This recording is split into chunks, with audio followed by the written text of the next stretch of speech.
Hello friend, PR novel series पे आपका हार्दिक स्वागत है। यहाँ पर आपको सुनने मिलेगा love story, heart stopping drama, romance, thrilling fantasy, revenge stories. अगर स्टोरी आपको अच्छा लगे तो इस चैनल को सब्सक्राइब कर लीजिएगा, लाइक शेयर और कमेंट कर दीजिएगा। Thank you. आरिश के ऐसा करते ही आर्या की आंखें बड़ी बड़ी हो जाती हैं और वह आरिश की तरफ देखने लगती है, क्योंकि इस समय वह जिस तरह से आरिश के ऊपर बैठी हुई थी वह काफी ऑकवर्ड पोजीशन थी। वह आरिश के हाथों को अपनी कमर से हटाने की कोशिश कर रही थी ताकि वह आरिश के ऊपर से हट पाए है, मगर आरिश उसकी कमर को मजबूती से थामते हुए उसकी तरफ मदहोशी भरी नजरों से देखते हुए बोला, अब तुम्हारी बारी है वाइफी। आरिश की इस बात को सुनकर आर्या तुरंत अपने सिर को ना में हिला देती हैं और अपने थके हुए आवाज में बोली, मुझे ये सब नहीं होगा आरिश, मैं अब बहुत ज्यादा थक चुकी हूँ और अब मुझे ये सब नहीं होगा। मगर आरिश कहाँ सुनने वाला था। वह आर्या की कमर पर अपनी पकड़ और भी ज्यादा मजबूत करते हुए अपने एक हाथ को आर्या के बदन पर ऊपर की तरफ बढ़ा देता है। तो वहीं आर्या उसे से महसूस करते हुए तुरंत ही आर्या की तरफ देखकर अपने सिर को तेजी से ना में हिला देती हैं, पर अगले ही पल उसके मुंह से एक दर्द भारी चीख निकल जाती है। जब आरिश के कठोर हाथों की पकड़ वह अपने सीने पर महसूस करती है, वह तुरंत ही आरिश के हाथों को अपने सीने से हटाने की कोशिश करती है, मगर वह जितना ज्यादा कोशिश कर रही थी आरिश के हाथों की पकड़ उतने ही ज्यादा कसती जा रही।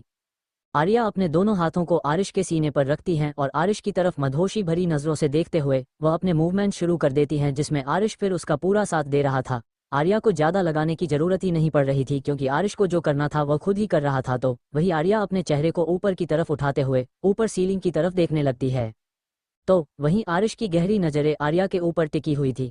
आर्या की परफेक्ट बॉडी उसकी आंखों के सामने थी। वह आर्या के हर एक कोने को बहुत ही गौर से ऑब्जर्व कर रहा था। साथ ही साथ आर्या के बदन पर छोड़े उसके निशान भी वो बखूबी देख पा रहा था, और आर्या के जिस्म पर उन निशानों को देखते हुए उसे बेहद खुशी महसूस हो रही थी, क्योंकि यह आर्या के बदन पर जो निशान आरिश ने अभी अभी बनाए थे वो तो थे ही, और ऑफिस में जो निशान उसने आर्या की बॉडी पर बनाए थे वह हल्के हल्के नीले पड़ चुके थे। आरिश और आर्या काफी देर तक इसी पोजीशन में रहते हैं, पर आर्या अब बुरी तरह से थक चुकी थी। वह अपने सिर को नीचे करके आरिश की तरफ देखते हुए अपने सिर को ना में हिलाते हुए बोले, Arish, I am very tired and this is not happening any more. If you want to make out more then you lay me down on the bed and you yourself come on top of me. Arish, जिसके गहरी नजर पहले से ही आर्या के ऊपर टिकी हुई थी और वह गहरी गहरी सांस ले रहा था, वह आर्या के इस बात को सुनकर अगले ही पल झटके साथ अर्ता को सोफे की तरह पलट देता है। पर आरिश के ऐसा करते हैं दोनों ही कोच से नीचे गिरते गिरते बचते हैं, पर आरिश इंतजार नहीं करता है और वह पूरी तरह से आर्या को कोच दबाते हुए उसके दोनों हाथों को पकड़कर पूरी तरह से कोच में धंसते हुए आर्या के ऊपर अपना काबू कर लेता है, और अगले ही पल वह एक बार फिर से आर्या को अपनी आगोश में भर लेता है। इतनी देर के बाद आर्या बुरी तरह से थक चुकी थी, पर आरिश तो जैसे थमने का नाम ही नहीं ले रहा था। ऐसा लग रहा था माना इन 6 सालों की पूरी कसर आज की रात में ही निकाल देगा। अब तक उन दोनों को ये सब करते हुए 3 घंटे बीत चुके थे, मगर आरिश अब भी उससे दूर नहीं जा रहा था। ये सिलसिला ना जाने और कितनी देर चलने वाला था, और जल्दी छोड़ने की उम्मीद भी नहीं की थी। वह अपनी आंखें बंद कर लेती हैं और आरिश को उसके मन का करने ही दे रही थी। लगभग आधे घंटे बीत जाते हैं। आर्या की आंखें नींद से भर चुकी थी। वह अब सोना चाहती थी, पर आरिश की हरकतों की वजह से वह सो भी नहीं पा रही थी। साथ ही साथ इतनी देर के इंटीमेसी के बाद Arya started feeling burning sensation in her internal area, और ज्यादा आरिश को सह पाना उसके बस से बाहर था। इसलिए वह आरिश के कंधों पर हाथ रखते हुए अपने नींद भरी आवाज में बोली, आरिश अब बस भी कीजिए, मुझे अब तकलीफ होने लगी है। आर्या के ऐसा कहने पर आरिश आर्या की तरफ देखता है, और फिर वो उसके चेहरे को अपने दोनों हाथों में मजबूती से भरते हुए उसकी तरफ देखते हुए अपनी धीमी सी आवाज में बोला, वाइफी बस थोड़ी देर और। आरिश के ऐसा कहने पर अब आर्या की कुछ भी कहने की हिम्मत ही नहीं हुई, और वह एक बार अपनी आंखें बंद कर लेते हैं, मगर थोड़ी देर बाद उसे राहत महसूस होता है जब आरिश उसके ऊपर लेटकर उसे अपनी बाहों में भर लेता है। दोनों के ही सांस बेहद गहरी चल रही थी। दोनों ही गहरी गहरी सांस लेते हुए एक दूसरे के दर्द महसूस कर रहे थे। तो वही आरिश आर्या माथे पर किस करते हुए उसे पूरी तरह से अपने आगोश में छुपाते हुए अपनी धीमी से सांसों भारी आवाज में बोला, आई एम सॉरी वाइफी, मैं जानता हूँ कि तुम्हें तकलीफ हो रही होगी, पर तुम तो जानती हो ना, एक बार तुम्हारे करीब आने के बाद मैं खुद को रोक ही नहीं पाता हूँ। आरिश के इस बात का आर्या कोई जवाब नहीं देती और बारिश के सीने में अपने छोटे से सिर को दफन करते हुए अपनी आंखें बंद कर लेती। तो वही आरिश उसके बालों में अपने हाथ फेरते हुए अपनी नजर घूमर वॉल वॉच की तरफ देखा है। 4 घंटे बीत चुके थे। उसे आर्या के साथ सुबह के 3 बजे रहे थे। जब उसने आर्या को सोने दिया था, वह गहरी सांस लेता है और आर्या को लिए हुए बस सोफे से उठकर बेड पर चला आता है, और फिर खुद को और आर्या को ब्लैंकेट से कवर करके वह अपनी भी आंखें बंद कर लेता है। इस समय दोनों के ही बदन पर कोई कपड़ा नहीं था, और उन दोनों को ही इस समय उतना ज्यादा होश भी नहीं था। उन्हें बस नींद आ रही थी, और इतना ज्यादा थके होने की वजह से तुरंत ही दोनों गहरी नींद में सो जाते हैं। अगली सुबह आरिश और आर्या दोनों की ही नींद पंखुड़ी के तोतली आवाज को सुनकर टूटती है। दोनों ही अपनी नींद से भरी आंखों से अपनी बेटी की तरफ देखते हैं, जो कि उन दोनों से थोड़ी सी दूरी पर बैठे अपने हाथों को बेड पर मारते हुए अपने तोतली आवाज में कुछ कह रही थी। अपनी बेटी की इस हरकत को देखते हुए आर्या अपने स्माइल को रोक नहीं पाती है। और उसके चेहरे पर एक छोटे से मुस्कुराहट आ जाती है। तो वहीं आरिश भी अपनी बेटी की तरफ देखते हुए हल्के से मुस्कुराता है। तो वहीं पंखुड़ी की नज़र जैसे ही अपने मम्मी पापा के ऊपर जाती है और उन दोनों को ही उठा हुआ देखती हैं तो वह तुरंत ही घुटनों के बल चलते हुए उन दोनों के करीब आ जाती है। पंखुड़ी उन दोनों के करीब आती हैं और बैठ जाती हैं और फिर आर्या के ऊपर से ब्लैंकेट को खींचने लगती हैं। तो वहीं पंखुड़ी के ऐसा करने पर आर्या भी उठकर बेड पर बैठने की कोशिश करती है, पर जैसे ही वो आरिश की बाहों से खुद को आज़ाद कर उठने को होती है उसे अपने बदन में एक तेज दर्द की लहर महसूस होती है और वह तुरंत ही वापस से लेते हुए आरिश की तरफ देखती है जो कि उसे ही देखे जा रहा था। और आर्या को ये भी महसूस हो चुका था कि उसके बदन पर एक भी कपड़ा नहीं है, और यह महसूस होते ही उसका चेहरा पूरी तरह से लाल हो चुका था। वह अपनी बेटी की तरफ लाचारी भरी नज़रों से देखने लगती हैं जो कि टुकुर टुकुर अपनी बड़ी बड़ी आंखों से उसकी तरफ ही देख रही थी। अपनी बेटी की तरफ देखते हुए आर्या अपने हाथों को उसकी तरफ बढ़ते हैं और उसे पकड़कर अपनी सीने से लगा लेती हैं। तो वही पंखुड़ी भी अपने छोटे से सिर को आर्या के सीने पर रखकर अपनी टिमटिमाती आंखों से बगल में सो रहे हैं आरिश की तरफ देखने लगती हैं। हालांकि पंखुड़ी को अपने ऊपर सुलाने में आर्या को थोड़ी बहुत तकलीफ तो हुई थी, पर जो सुकून वो इस समय महसूस कर रही थी उसके आगे वो कुछ भी नहीं था।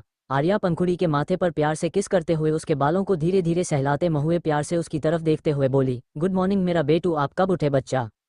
आर्या के ऐसा कहने पर पंखुड़ी तुरंत अपने छोटे से सिर को आर्या के सीने से हटकर आर्या की तरफ अपनी टिमटिमाते आंखों से देखती हैं और फिर अपनी तोतली से आवाज में बोली, मामा पंखुड़ी छपछे पहले उठी है। इतना कहकर पंखुड़ी अपने चेहरे पर प्राउड वाले स्माइल ले आती है जिससे उसके खरगोश जैसे दांत नजर आने लगता है। तो वही आरिश उसकी यह बात सुनकर तुरंत ही आर्या के ऊपर से उठाकर अपने ऊपर ले लेता है और फिर उसके गालों पर प्यार से किस करते हुए बोला, और मेरा बच्चा। इतना बोलकर आरिश उसे वापस से अपने सीने से लगा लेता है। तो वहीं आर्या उन दोनों बाप बेटे को मुस्कुराते हुए देख रही थी, मगर आर्या को ये समझ में नहीं आ रहा था कि वह उठकर बाथरूम तक कैसे जाएं, क्योंकि एक ही ब्लैंकेट उसने और आरिश दोनों ने अपने बदन पर डाल रखी थी। अगर आर्या उस ब्लैंकेट को लेकर बाथरूम की तरफ जाती हैं तो फिर उसका क्या होगा, ये सोचकर ही वह रुक जा रही थी। और फिर आरिश की तरफ देखते हुए वह अपनी धीमी सी आवाज में बोली, आरिश मुझे फ्रेश होने जाना है। आर्या की इस बात को सुनकर आरिश उसकी तरफ देखते हुए अपनी आंखें छोटी करता है और फिर अपनी धीमी सी आवाज में बोला, तो वाइफी बाथरूम उस तरफ है। आरिश के इस जवाब पर आर्या घूरकर आरिश की तरफ देखते हुए बोली, सी मुझे भी पता है कि बाथरूम इस तरफ है, मैं ये कह रही हूँ कि मैं जाऊँ कैसे। अब ये तो बिल्कुल मत पूछेगा कि मुझे क्या हुआ है, वरना मैं आपका सर फोड़ दूंगी। आर्या के ऐसा कहने पर आरिश अपना चेहरे पर तिरछी मुस्कुराहट लिए हुए आर्या को दिखाता है और फिर आवाज में बोला, वाइफी तुम एक काम करो, मैं अपनी बच्ची को अपने सीने से लगाता हूँ और तुम तुरंत उठकर वॉशरूम में चले जाओ। आरिश की इस बात को सुनकर आर्या हैरानी भरी नजरों से उसकी तरफ देखते हुए बोली, मगर आरिश मैंने कपड़े नहीं पहने हैं। हाँ तो इसमें में कौन सी बड़ी बात है, ऐसा तो है नहीं कि मैं तुम्हें पहली बार देख रहा हूँ, ऑलरेडी रात को मैं तुम्हें पूरा खा चुका हूँ, तो मुझसे क्या शर्माना। अभी आरिश अपनी बात कही रहा था कि तभी उसे अपने चेहरे पर एक जोरदार पिलो पड़ता है और आरिश पूरी तरह से बहुचक्का रह जाता है। तो वही आर्या गुस्से भरी नजरों से उसकी तरफ देख रही थी, जिसे देखते हुए अब आरिश जोर जोर से हंस पड़ता है। एक तो आर्या को इतने परेशान देखकर उसे बड़ा मजा आ रहा था और दूसरा आर्या का एक क्यूट सा चेहरा। मगर आर्या ये भी जानती थी कि उसके पास इसके अलावा और कोई ऑप्शन भी नहीं है, क्योंकि पंखुड़ी ने जस्ट ब्लैंकेट को पकड़ रखा था, वो ब्लैंकेट बहुत छोटा है। अगर वो उसे अपने बदन पर लपेटने की कोशिश भी करेगी तो जिद भी वो उसे पूरी तरह से कवर नहीं कर पाएगा। इसलिए वो आरिश की तरफ घूरती हुई नजरों से देखती हैं और बोली, अब मुझे देखकर हंसना बंद कीजिए और पंखुड़ी को अपने सीने से लगाए। आर्या के यह बात सुनते ही आरिश अपना हंसना छोड़कर पंखुड़ी की तरफ देखाता है, जो कि टुकुर टुकुर उन दोनों की तरफ देखे जा रही थी। आरिश तुरंत ही उसके छोटे से सिर को पकड़कर उसके छोटे से सिर को अपने सीने में छुपाते हैं और आर्या की तरफ देखते हुए बोला, तुम जा सकती हो। इतना कहकर वह पंखुड़ी के बालों को सहलाने लगता है। तो वहीं पंखुड़ी अपने गाल को आरिश के खुले सीन पर रब करने लगती है, जिसे महसूस करता है। आरिश तुरंत ही हैरानी से उसकी तरफ देखता है। दोनों ही माँ बेटी की हरकतें बिल्कुल एक जैसे थी और आरिश ऐसा इसलिए कह रहा था क्योंकि वह जब भी आर्या को अपने सीने से लगता था तो आर्या ऐसे ही उसके सीने पर अपने गालों को रब किया करती थी। ब्रेकफास्ट करने के बाद आरिश ऑफिस जाने के लिए तैयार हो चुका था, पर उसकी नज़र आर्या के ऊपर टिकी हुई थी, क्योंकि आर्या ने कल ही उसे कहा था कि वह हर दिन उसके साथ ऑफिस जाना चाहती हैं। इसलिए आर्या की तरफ देख रहा था। मगर आर्या आरिश के नज़रों को पहचानते हुए तुरंत अपनी जगह से उठकर खड़ी होती और फिर आरिश के सामने आकर खड़ी हो जाती है। फिर उसके दोनों हाथों को अपने हाथों में लेते हुए मुस्कुराकर आरिश की तरफ देखते हुए कहती है, आरिश आज मैं आपके साथ ऑफिस नहीं जाना चाहती, क्योंकि मैं आज मम्मी के साथ टाइम स्पेंड करना चाहती हूँ।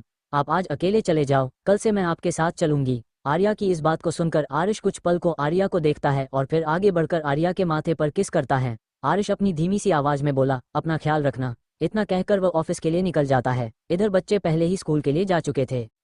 आज पंखुड़ी को स्कूल जाने से पहले आर्या ने उसे बहुत समझाया था और दूसरे बच्चों से लड़ाई करने के लिए भी मना कर दिया था। मगर आर्या की यह सीख कब तक पंखुड़ी के दिमाग में रहने वाली थी, ये तो आर्या भी नहीं बता सकती थी। आरिश और बच्चों के चले जाने के बाद आरिश उठकर नूर के कमरे में चली जाती हैं। एल, जो कि अपने कमरे में बेड पर बैठे हुए अपने हाथों में पड़े बुक को देख रही थी।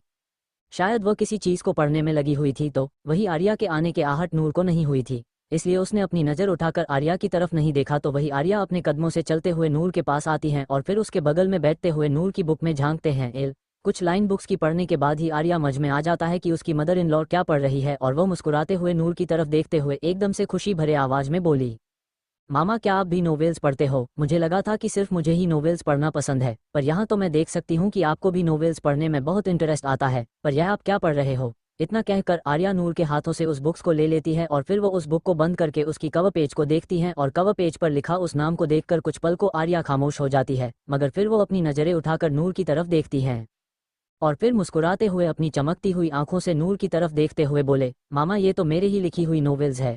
अ क्रूल लवर, यह आपको कहाँ से मिल गई? आर्या के इस सवाल पर पहले तो नूर अपने नम आंखों से उसकी तरफ देखती हैं और अपना हाथ बढ़ाकर धीरे धीरे उसके गालों को सहलाते हुए प्यार से किस कर लेती हैं, और फिर अपने धीमी सी आवाज में बोली, इस नॉवेल को ढूंढने के लिए मुझे ज़्यादा मशक्कत नहीं करनी पड़ी मेरी बच्ची, इसमें हर एक शब्दों से तेरी तकलीफ साफ साफ नजर आ रही है, और इस नॉवेल को पढ़ने के बाद मैं ये भी समझ चुकी हूँ कि यह तूने कब लिखी होगी। कोई नहीं था तेरे पास तेरी बातें सुनने के लिए, इसलिए तूने इस बुक में अपने सारे फीलिंग्स को शेयर किया है ना। भले ही दुनिया ऐसी सिर्फ एक कहानी जानती है, पर मैं जानती हूँ कि यह मेरी बच्ची की जिंदगी की हकीकत है, जिसे सिर्फ और सिर्फ इन 4 दीवारियों में कैद करके रखा गया है। नूर की बातें सुनते हुए आर्या के भी आंखों में आंसू आने लगे थे, पर फिर वह तुरंत अपने चेहरे पर एक मुस्कुराहट लाती है और फिर नूर आर्या को हक करते हुए उनके बालों पर किस करते हुए बोली, मम्मा आपको किसने कहा कि मैं 4 दीवारियों में कैद हूँ? मैं इन 4 दीवारी में कैद थी, पर मैं आज़ाद हूँ और बहुत जल्द मैं हमेशा हमेशा के लिए आज़ाद हो जाऊंगी। आर्या इन शब्दों को कहती है तो वही नूर आर्या के इन शब्दों को सुनकर हैरानी से आर्या की तरफ देखने लगती हैं, पर आर्या तुरंत ही उसे एहसास हो जाता है कि उसने अभी अभी क्या कहा। वह तुरंत जबरदस्ती मुस्कुराते हुए अपने सिर को ना में हिला देता है और बोली, आप ज्यादा मत सोचो मम्मा, मेरे कहने का मतलब यही था कि मैं पहले भले ही कैद की जिंदगी जी रही थी, मगर अब मैं आज़ाद हूँ और आरिश ने खुद मुझे वह आज़ादी दी है, इसलिए आप फिक्र मत कीजिए। और आप मुझे ये बताइए कि आपने ठीक से ब्रेकफास्ट क्यों नहीं किया? आपकी तबीयत ठीक तो है ना? आर्या के ऐसे पूछने पर नूर आर्या की तरफ देखती हैं और फिर उसके बालों में अपनी हाथों को फेरते हुए बोली, मेरी तबीयत बिल्कुल ठीक है, मेडिसिन की वजह से मुझे भूख नहीं लगती है और मेडिसिन मुझे लेनी थी, इस वजह से मुझे थोड़ा सा खाना खाना पड़ा। अब मैंने मेडिसिन ले ली है तो अब नींद से मेरी आंखें बंद हो रही है। बच्चा अगर तुम बुरा ना मानो तो क्या मैं 1 घंटे के लिए सो जाओ, तब तक तुम भी अपने कमरे में जाकर आराम कर लो, उसके बाद हम पूरा दिन एक दूसरे के साथ स्पेंड करेंगे।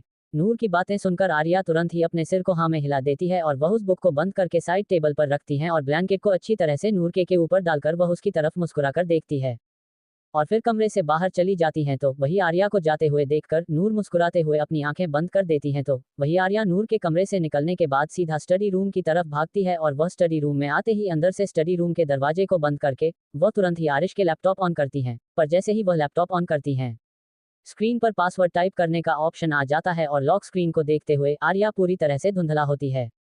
वह अपने लेफ्ट हाथ में पड़े उस पेन ड्राइव की तरफ देखती है और फिर गुस्से से स्क्रीन की तरफ देखती है, फिर वह गहरी सांस लेते हुए वहीं चेयर पर बैठ जाती हैं और सोचने लगती हैं, आरिश भला अपने लैपटॉप का क्या ही पासवर्ड रख सकता है। पूछने के बाद आर्या एक पासवर्ड टाइप करती है, पर यह पासवर्ड गलत था। अगर पासवर्ड आर्या का डेट ऑफ बर्थ नहीं थी तो फिर क्या था? आर्या यही सोच रही थी कि अचानक ही उसके दिमाग में कुछ आता है और वह अपनी एनिवर्सरी डेट को डालती हैं, पर जैसे एनिवर्सरी डेट को पासवर्ड यूज करती हैं तो लैपटॉप के स्क्रीन अनलॉक हो जाती हैं और लैपटॉप स्क्रीन अनलॉक होते देखकर आर्या तुरंत अपने हाथों में रखे उसे पेन ड्राइव को लैपटॉप में इंसर्ट करती है और फिर उस पेन ड्राइव में कॉपी किए गए सारे फाइल्स का चेक करना शुरू कर देती हैं। ये पेन ड्राइव आर्या के हाथ तब लगी थी जब वह आरिश के ऑफिस में थी।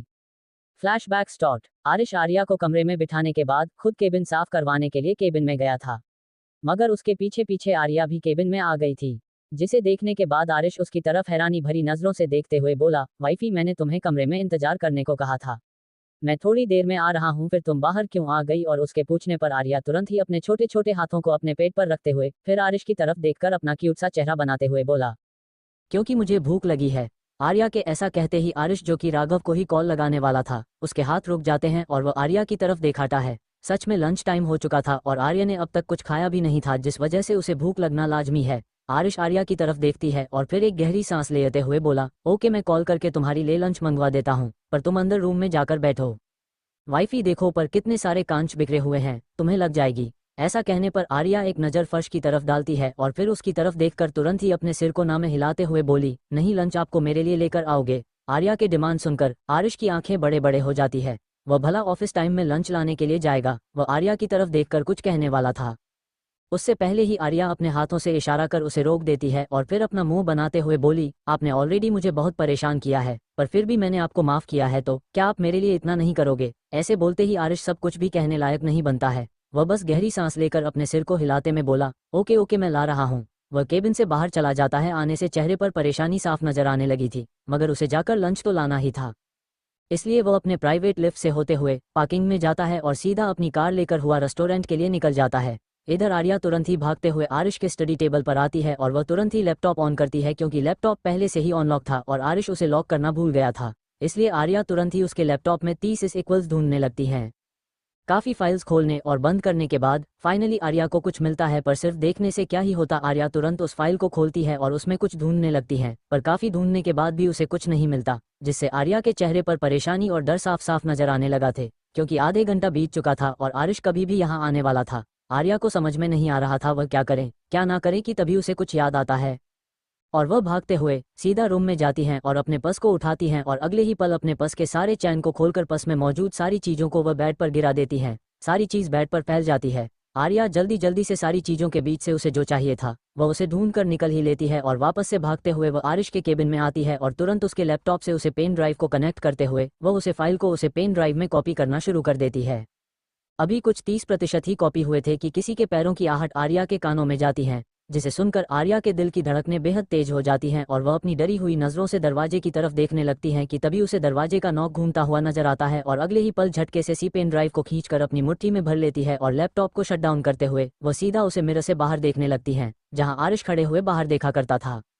वह ऐसे रिएक्ट करती है जैसे वह काफी देर से बाहर के नज़ारे को ही देखे जा रही हो। उसके चेहरे पर एक मुस्कुराहट थी जिसे देखने के बाद कोई नहीं कह सकता था कि यह फेक मुस्कुराहट है। आर्या ऐसे दिखती है जैसे वह केबिन में आए हुए सबसे बिल्कुल अनजान है। तो वही आरिश अपने हाथों में पेपर भर लिए हुए केबिन में इंटर करता है और वह सीधा कमरे की तरफ नजर घूमता है जहां वह आर्य को मिलाकर गया था, पर आर्य को वहां पर ना देखकर वह केबिन में ही अपने नजरें हर तरफ घूमता है और आर्या को अपने स्टडी टेबल के सामने विंडो के पास खड़ा देखकर कुछ पल को वह आर्या को खामोशी से देखता रह जाता है और आर्या से अपनी नजरें घुमाकर वह स्टडी टेबल पर देखता है। उसके स्टडी टेबल के हर एक चीज बिल्कुल वैसे ही थी जैसे वह थोड़ी देर पहले देख कर गया था। ऐसा नहीं लग रहा था कि आर्या ने वहां पर रखी एक भी चीज को हाथ लगाया होगा।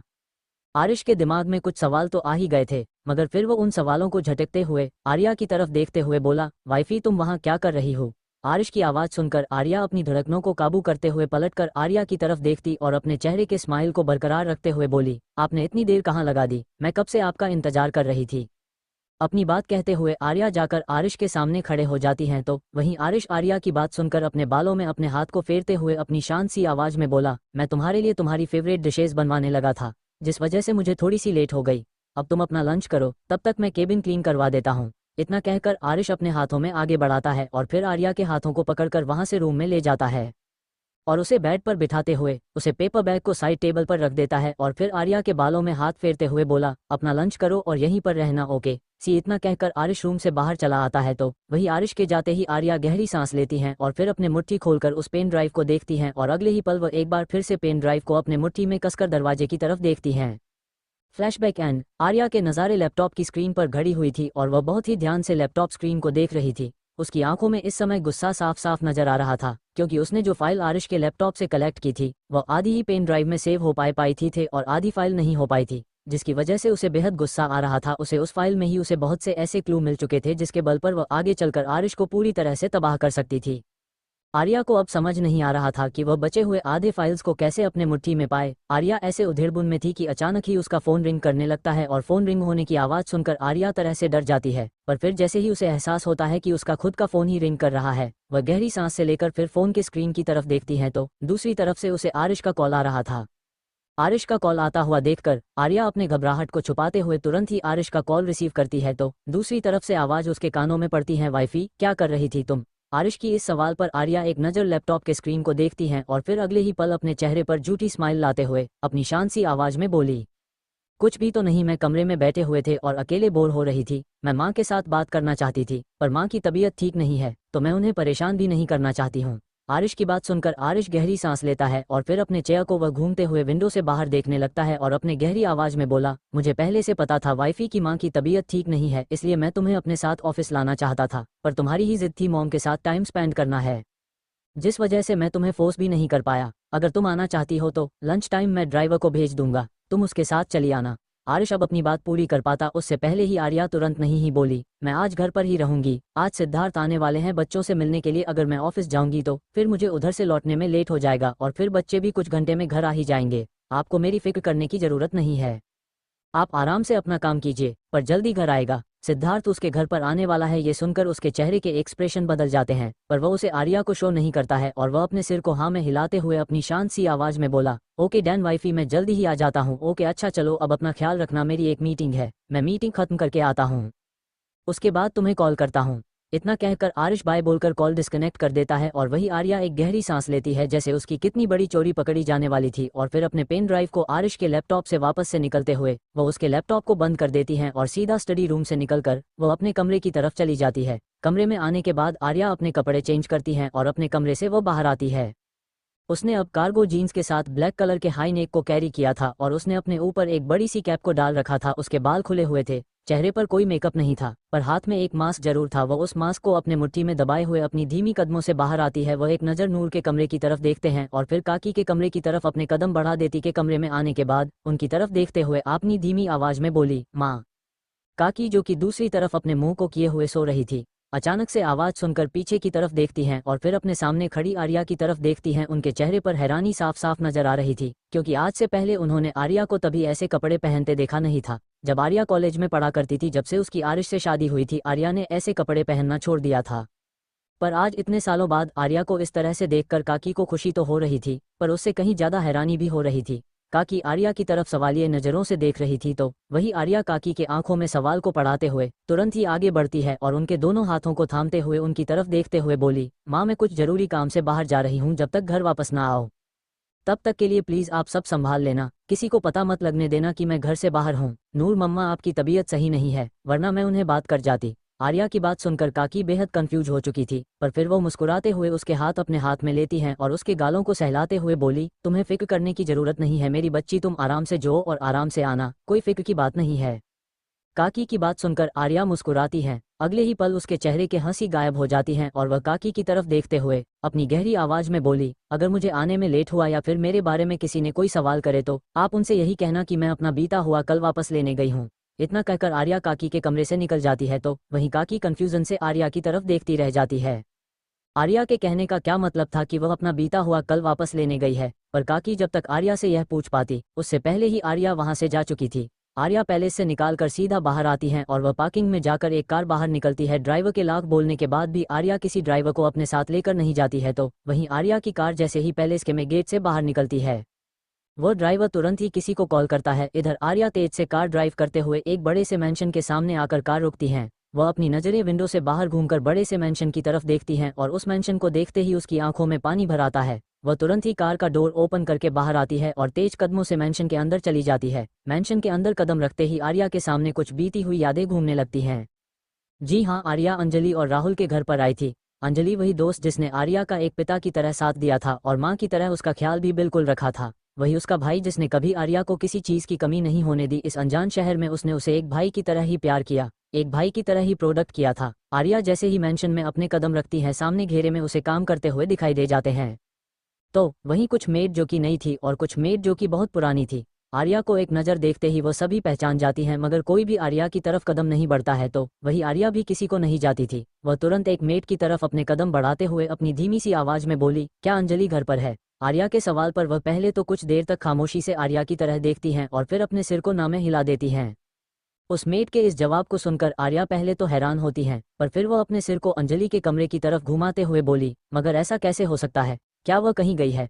आर्या के इस सवाल पर वह मेड हाँ में अपना सिर हिलाते हैं, जिससे आर्या सवालिए नजरों से उसकी तरफ देखने लगती हैं। मेड आर्या की तरफ देखते हुए अपने शांत भरी आवाज में बोली, अंजलि मैम को यहाँ से गए हुए 1 महीने से ऊपर हो चुके हैं। वो इस समय ऑस्ट्रेलिया गए हैं और इसी महीने वह आने वाली भी थी, मगर पता नहीं वह क्यों नहीं आए। और अंजलि मैडम का कॉन्टैक्ट नंबर भी सिर्फ राहुल बाबा को पता है, इसलिए वह कब आएंगे और कब नहीं इसका जवाब हम आपको नहीं दे सकते हैं, छोटी मैडम। इतना कहकर वह मेड वहाँ से चली जाती हैं। वही आर्या मेड की पूरी बात सुनने के बाद तुरंत ही अपनी तेज कदमों से अंजलि के कमरे की तरफ भागती है, मगर अभी वह सीढ़ियां खत्म कर पाती उसे पहले ही दो सर्वेंट जाकर आर्या का रास्ता रोक देती है, जिनकी तरफ आर्या घूर कर देखती है, मगर वह दोनों सामने से हटती नहीं है। तो वही आर्या उन दोनों की तरफ देखते हुए बोली, क्या है, तुम दोनों मेरे रास्ते को क्यों ब्लॉक कर रहे हो? हिलो, मेरे सामने से हटो।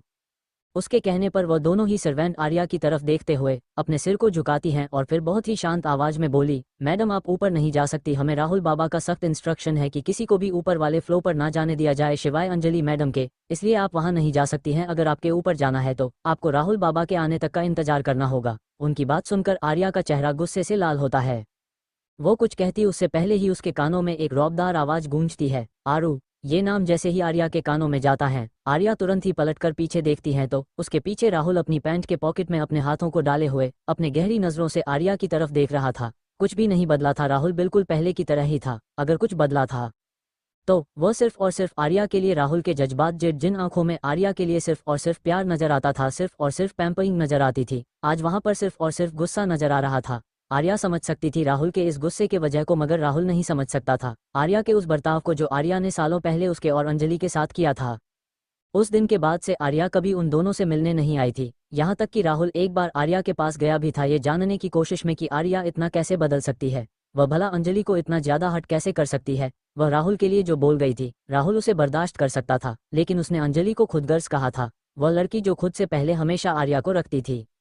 उसने कभी अपनी चीज एक किसी से नहीं बांटी, मगर अपने परिवार के इकलौते सदस्य अपने भाई का प्यार उसने आर्या के साथ बांटा था। पर आर्या ने अंजलि को खुदगर्ज कहने से पहले एक बार भी नहीं सोचा था। राहुल जानता था कि उसकी बहन कैसी है और आर्या के इन शब्दों का उसके ऊपर कैसा असर हुआ होगा। बीते सालों पहले जो कुछ भी हुआ उसने न सिर्फ आर्या, राहुल और अंजलि के रिश्ते को बदला था, बल्कि दो भाई बहन के रिश्ते को भी पूरी तरह से बदल दिया था। अंजलि जो राहुल के बिना रहती नहीं थी, हमेशा अपने भाई से शिकायत करती थी, हमेशा उसके डिमांड की लिस्ट खड़ी रहती थी, पर आर्या के चले जाने के बाद तो जैसे राहुल ने अपनी बहन को भी खो दिया था। बिल्कुल गुमसुम सी हो गई थी वह लड़की जो कभी उसे शांत बैठने नहीं दिया करती थी, उसकी सारी शिकायतें ही खत्म हो गई थी और यह चीज़ राहुल का दिल कभी एक्सेप्ट नहीं कर सकता था और यह सारी चीज़ उसने अपनी आंखों के सामने देखी थी। वो अंजलि के दुख के लिए आर्या को कभी माफ नहीं कर सकता था, कभी भी नहीं। तो वही आर्या भागते हुए राहुल के पास आती है और वह तुरंत ही राहुल की बाजू को पकड़ लेती है, तो वही राहुल झटके साथ आर्या से अपनी बातों को छुड़ा लेता है और यह झटका इतना तेज था कि आर्या र खुद को संभाल नहीं पाती है और सीधा जाकर फर्श पर गिरती है। तो वहीं आर्या र को इस तरह से फर्श पर गिरता हुआ देखकर राहुल का दिल तड़प तो उठा था, मगर वह अपने कदमों को पीछे खींच लेता है। नीचे फर्श पर गिरी आर्या तुरंत ही अपने सिर को उठाकर राहुल की तरफ देखती है, जो कि बिना किसी इमोशन के उसकी तरफ ही देखे जा रहा था। राहुल के अंदर इस बदलाव की वजह से आर्या के आंखों में आंसू भर आए थे। वह अपने हाथों को झटकते हुए फर्श से उठकर खड़ी हो जाती है, मगर गिरने की वजह से उसके हाथों में खरोच आ चुकी थी। भले ही फर्श पर कितने भी महंगे टाइल्स क्यों ना हो, मगर जब कोई चाहने वाला खुद धकेल दे तो कोमल से कोमल चीज भी हमें चोट पहुंच जाती है। और वही आर्या के साथ आज जो हुआ था, गिरने के बावजूद आर्या राहुल से नाराज नहीं थी। वह अपने कदमों को एक बार फिर से राहुल की तरफ बढ़ा देती है और वह राहुल के सामने आते हुए एक बार फिर से उसकी तरफ अपने हाथों को बढ़ाती है, मगर राहुल अपने हाथों को दिखाते हुए उसे रोक देता है और फिर गुस्से भरी नजरों से उसकी तरफ देखते हुए बोला, क्या मैं जान सकता हूँ कि आज इतने सालों बाद तुम यहाँ क्या करने आए हो? क्या तुम्हारा यहाँ कुछ रह गया है जो तुम उसे लेने आए हो? राहुल के ऐसे पूछने पर आर्या अपने आंसू भर नजरों से राहुल की तरफ देखती है। इस समय आर्या की आंखों में दर्द साफ साफ जाहिर हो रहा था। वह राहुल की तरफ अपने छोटे छोटे हाथों को बढ़ाते हुए अपने टिमटिमाती हुई आंखों से उसे देखते हुए अपनी धीमी आवाज में बोली, मैं जानती हूँ कि मुझसे गलती हुई है और आपका मुझसे नाराज होना जायज भी है। मैं यह नहीं कह रही हूँ भाई कि आप मुझसे नाराज मत हो, आप चाहे मुझे जो भी सजा दे दो, मैं सब कुछ मंजूर कर लूंगी, पर यह बेरुखी मुझे मंजूर नहीं है। भाई मैं यहाँ पर कुछ छोड़कर नहीं गई थी, मैं यहाँ पर आपके हाथों में अपने भाई और बहन जैसी दोस्त को छोड़कर गई थी। मुझे बस वो लौटा दीजिए भाई, आप जो कहेंगे मैं सब कुछ करने को तैयार हूँ। मैं मानती हूँ मुझसे गलती हुई है, मैं आपको सब समझा दूंगी, आप एक बार प्लीज मेरी बात सुन लीजिए। आर्या की बातें सुनकर राहुल कमजोर तो पड़ रहा था उसके सामने। वह चाहता था कि वह एक बार उसकी बातें सुन ले, उसका दिल कह रहा था कि वह एक बार आर्या की बात सुनकर उसे समझ ले, मगर दिमाग बीते सालों की उन कड़वी याद को राहुल को भूलने नहीं दे रहा था। अपनी आंखों के सामने उसने अपनी बहन को तड़पते हुए देखा था, वह कैसे भूल जाए उसे, जिस लड़की को उसने अपनी बहन से ज्यादा प्यार किया था। उसी लड़की ने उसकी बहन को सालों तक रुलाया था और जाते जाते उसे यादें दे भी गई, तो इतनी कड़वी कि आज भी जब उसकी बहन इस घर में अपने कदम रखती है तो उसकी आंखों में हमेशा आंसू होते हैं। राहुल आर्या र की तरफ अपने गहरी नजरों से देखते हुए बोला, भाई किस हक से आज तुम मुझे भाई कहने आए हो? राहुल के ऐसा कहने पर आर्या कसकर अपनी आंखें बंद कर लेती है और उसकी आंखों से बेशुमार आंसू बहकर उसके गालों पर आ जाते हैं। वह अपनी आंखें खोलती हैं और फिर राहुल की तरफ देखते हुए तुरंत ही आगे बढ़कर वह जबरदस्ती राहुल को पकड़ लेती हैं। उसकी पकड़ राहुल के कोट के इतने ज्यादा मजबूत थी जैसे एक नन्हा सा बच्चा अपनी माँ को पकड़ता है और वह हमेशा डरता रहता है कि कहीं उसकी माँ उससे दूर ना चले जाए। ठीक वैसे ही पकड़ आर्या की राहुल के ऊपर थी तो वही राहुल एक नज़र अपने कोट की तरफ देखता है और अपनी मुट्ठी को कसकर बांधते हुए आर्या र की तरफ देखते हुए बोला, यह क्या बदतमीजी है। एक बहन अपने भाई के साथ जो कर ले वो कभी बदतमीजी नहीं हो सकती भाई, और आप मानो या ना मानो आपकी आंखें बता रही है कि मेरी आंखों में आंसू देखकर आपको कितनी तकलीफ हो रही है। बिल्कुल नहीं बदले हो आप, आपको आज भी मेरी तकलीफों से तकलीफ होती है। भले आपका दिल ये बात सहमत करने की इजाजत नहीं दे रहा है, पर मैं भी आपकी बहन हूँ और आपको बहुत अच्छी तरह से जानती हूँ।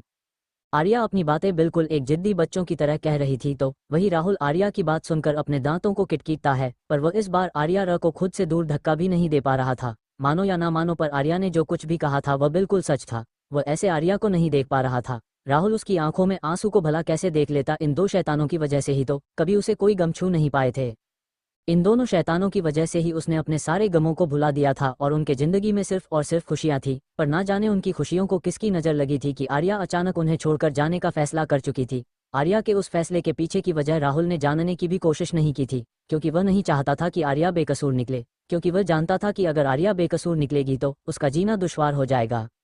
नहीं कर पाएगा वह आर्या से नफरत और नहीं जी पाएगा वह उसके बिना। ना जाने ये कैसा रिश्ता था जहां खून के रिश्ते सा दिल का रिश्ता प्यार हो चुका था। राहुल को इस तरह से दांत किटकिटता देखकर आर्या राहुल के कोट को पकड़कर उसे खींचते हुए सोफे की तरफ ले जाने लगती हैं तो वही राहुल भी बिना कुछ कहे अपने गुस्से से घूरती हुई नजरों से आर्या को देखते हुए उसके साथ खींचा चला जा रहा था।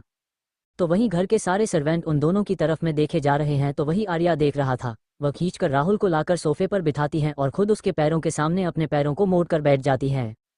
आर्या बिल्कुल एक मासूम बच्चे की तरह नजर आ रही थी। उसने अपने दोनों गाल नाराजगी से फुला रखे थे तो वही उसकी बड़ी बड़ी नीली आंखें आंसुओं से भरी हुई थी और उसके छोटे छोटे हाथों की पकड़ अब भी राहुल के कोट के ऊपर कसी हुई थी तो वही राहुल नीचे नजरें करके अपने सामने बैठी आर्या को देख रहा था।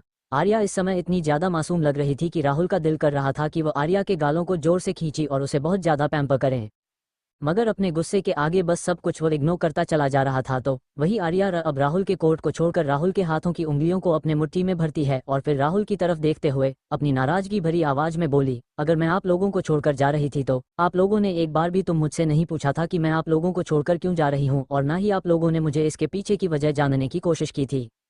आप दोनों अच्छी तरह से जानते थे कि आप दोनों मेरी जिंदगी में क्या अहमियत रखते हैं, फिर भी आप लोग मेरी फीलिंग्स को ना समझकर मेरे शब्दों को समझ रहे थे। क्या ये गलत नहीं है? मैं मानती हूँ कि मैंने गलती की है, पर आप भी बहुत ज्यादा गलत हो। आपको एक बार तो ये पूछना ही चाहिए था ना कि मैं ऐसा क्यों कर रही हूँ, और चलो आपने पूछा भी नहीं तो आप इतने कमाते हो, इतनी पावरफुल होने का क्या फायदा जब आप मेरे उसे एक्शन का रिएक्शन ना पता कर पाओ। हाँ तो मुझे आपसे गुस्सा होना चाहिए, मगर नहीं, यहाँ पर तो आप ही मुंह फुला कर बैठे हैं। अगर आप एक बार मुझे अकेले में बिठाकर पूछते तो मैं आपको जरूर बताती कि मैं ऐसा क्यों कर रही हूँ, पर आपने नहीं पूछा। आपने सीधा कहा कि मैं जहाँ जाना चाहती हूँ मैं जा सकती हूँ, इसलिए मैंने भी आपको उस समय नहीं बताया, पर मुझे नहीं पता था कि आप इतने ज्यादा कंजूस हो। आर्या की बातें सुनते हुए राहुल के चेहरे पर हैरानी उभरती आ रही थी और वह हैरानी से आर्या की तरफ देखता जा रहा था। ये लड़की गलती करके सारी गलतियों का इल्जाम उसके ऊपर डालते जा रही थी। अभी अभी आर्या ने जो कुछ भी कहा था वह सब झूठ था। राहुल ने उसे कितनी बार पूछा था कि वह ऐसा क्यों कर रही है, मगर नहीं, उस समय तो सिर्फ और सी अलफ उसे उन दोनों से दूर जाने का भूत सवार था। वो कुछ भी बताने को तैयार नहीं हो रही थी, मगर आज जब वह यहाँ पर खुद आई थी तो वह राहुल को ही ब्लेम करते जा रही थी। पर फिर भी राहुल कुछ भी नहीं कहता है, उल्टा वह हैरानी भरी नजरों से उसे और भी बुरी तरह से घूरने लगता है। तो वही आर्या अपने होठों का पॉट बनाते हुए राहुल की तरफ देखती है और वह राहुल के हाथों को पकड़े हुए ही पीछे की तरफ हल्के से ब्लिन होती है। तो वहीं राहुल उसके सारे बचकानी हरकतों को देख रहा था और इन्हीं बातों ही बातों में आर्या अपने सारे राज खोलती चली जाती हैं। और जैसे जैसे राहुल के कानों में सब पड़ता जा रहा था तो राहुल को ऐसा लग रहा था जैसे किसी ने उसके कानों में पिघला हुआ शीशा डाल दिया हो। इतना दर्द वह भी इस मासूम ने अकेले सहा था, राहुल कभी सोच भी नहीं सकता था। राहुल जिसने उसे फूलों की तरह संभाल कर रखा था, आरिश ने उसे इतनी बदतर जिंदगी दी थी जिस जिंदगी को आर्या आज जी चुकी थी। राहुल सिर्फ उसे सुनकर ही अंदर तक सहम चुका था। वह आर्या की तरफ बिल्कुल अनबिलीवेबल वे में देख रहा था। उसकी आंखों में नमी थी जो उसके अंदर के दर्द को बयां कर रही थी। तो वही आर्या के चेहरे पर एक स्माइल थी और वह मुस्कुराते हुए राहुल की तरफ देखे जा रही थी। राहुल यकीन नहीं कर सकता था कि यह वही लड़की है जो एक हल्की सी खरोच लगने पर उसके पास भाग चली आई थी, जिसके लिए अंजलि हमेशा उसे चिढ़ाया करती थी। मगर राहुल यह नहीं जानता था कि एक दिन ये लड़की उसकी बहन के बातों को इतना सीरियस ले लेगी कि इतना कुछ सहने के बाद भी वह एक बार भी उसकी तरफ पलट कर नहीं दिखेगी। राहुल को अब समझ में आ रहा था कि आर्या ने जितने दुख उन दोनों को दिए हैं उससे कहीं ज्यादा गुना दुख उसने अकेले सहे थे, जिसके कल्पना भी राहुल नहीं कर सकता था। राहुल तुरंत ही खींचकर आर्या को फर्श से उठाकर अपने सामने खड़ा करता है तो वही आर्या की आंखों में नमी तो थी, मगर वह राहुल की तरफ देखकर मुस्कुरा रही थी। मगर राहुल ये जाने के बाद कि उसकी बहन ने उसके बिना कैसे जिंदगी काटी है और उसने खुद भी एक बार भी पता करने की कोशिश नहीं की थी कि उसकी बहन ठीक है या नहीं, उसे अब अपने दिल पर एक बोझ सा महसूस हो रहा था। वह तुरंत खींचकर आर्य को अपने सीने से लगा लेता है। उसकी पकड़ आर्य के ऊपर इतनी मजबूत थी कि आर्य को ऐसा लग रहा था जैसे आर्या को गले लगा लेता है। मगर आर्या राहुल को खुद से दूर करने के बजाय राहुल के पीठ पर अपने नाखूनों से स्केच बनाना शुरू कर देती है, जैसे राहुल महसूस करता है, और उसके चेहरे पर एक दर्द भरे मुस्कुराहट आ जाती है। इतना सब कुछ सहने के बाद भी उसकी बहन का बचपना नहीं गया था। मगर थोड़ी देर बाद आर्या राहुल के पीठ पर मारना शुरू कर देती है तो वहीं राहुल अपनी पकड़ ढीली करता है। वैसे ही आर्या अपने सीने पर हाथ रखकर गहरी गहरी सांस लेते हैं। हमें एक बार फिर से नाराजगी से राहुल की तरफ देखते हुए बोली, भाई क्या आप ऐसे बले निकाले कि मुझे, अगर आपने अभी मुझे नहीं छोड़ा होता ना, मैं तो आज आपके सीने से लगे हुए ही मर जाती। अभी आर्या बोल ही रही थी कि अचानक ही राहुल उसके चेहरे को अपने बड़े से हाथों से पूरी तरह से कवर कर देता है और एक बार फिर से खींचकर उसे अपने सीने से लगा देता है और उसके बालों पर किस करते हैं।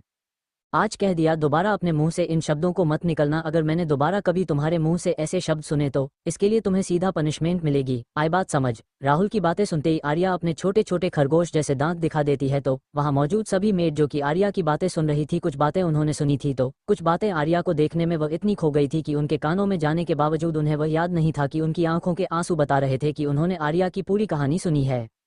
मगर इस समय राहुल और आर्या के बीच के प्यार को देखते हुए उनके चेहरे पर एक स्माइल आ गई थी।